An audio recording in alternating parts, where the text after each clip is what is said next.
मी सध्या आहे नागपुरातील सोनेगाव परिसरामध्ये आणि भोसलेकालीन ऐतिहासिक वारसा असलेली 300 वर्ष प्राचीन ही विहीर शेवटच्या घटका मोजताय। या विहिरीचा वारसा धोक्यात आलेला आहे अशी परिस्थिती आहे। आपण बघू शकतो एकेकाळी 300 वर्षापूर्वी जलसंवर्धनाचा आदर्श नमुना असणारी ही विहीर आता कुठल्या अवस्थेत आहे हे बघा। या ठिकाणी विहिरीची एक भिंत पडलेली आहे, आतमध्ये शेवाळ आहे, कचरा अमाप साचलेला आहे, दारूच्या बॉटल्स या ठिकाणी फेकलेल्या आहे आणि अशा दुरावस्थेमध्ये अस्वच्छतेमध्ये ही विहीर, या विहिरीचा ऐतिहासिक वारसा शेवटच्या घटका मोजतायत।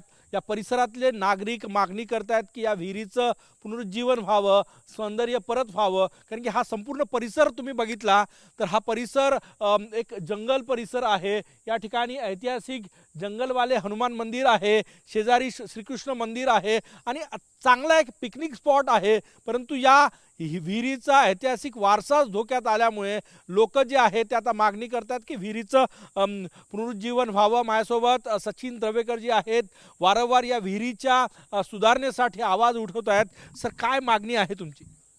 ही जी 300 वर्ष जुनी भोसलेकालीन विहीर आहे, याच्यामध्ये पाणी भरपूर आहे। या विहिरीला जर आपण साफसफाई या विहिरीची जर केली आणि या विहिरीचं काय म्हणता येईल त्याला पुनर्जीवन या विहिरीला जर दिलं, काय होतं की या भागामध्ये आता भरपूर आंब्याचे झाडं नागरिकांनी जे सकाळी मॉर्निंग वॉक करायला वगैरे येतात किंवा इव्हनिंग वॉकला येतात, यांनी बऱ्याच वर्षानंतर आता ही आमराई आहे म्हणून या आमराईमध्ये आता नवीन नवीन आंब्याचे झाडं लावले आहेत। त्या आंब्याच्या झाडांना पाणी देण्यासाठी लोक आपापल्या घरून 2-2 कॅन भरून पाणी आणतात। ही प्राचीन विहीर आहे सर? ही विहीर प्राचीन आहे, ही भोसलेकालीन आहे, ही 300 वर्ष जुनी विहीर सुधारायला पाहिजे। ही विहीर आता याचं पाणी स्वच्छ करून आणि याचं पाणी उपयोगात आलं पाहिजे।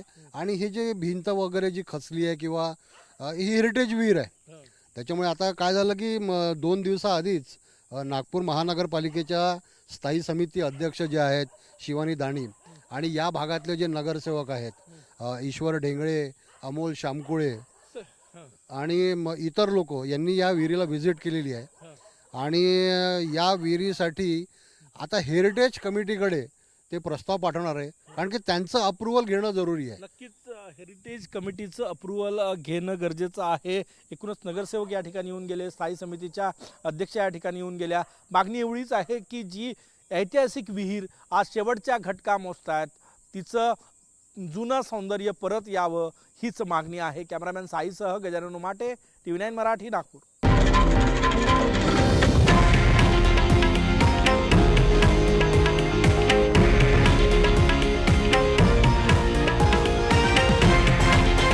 हे आहे देशातील नंबर 1 न्यूज नेटवर्क आणि आपण पाहत आहात TV9 मराठी, एकमेव।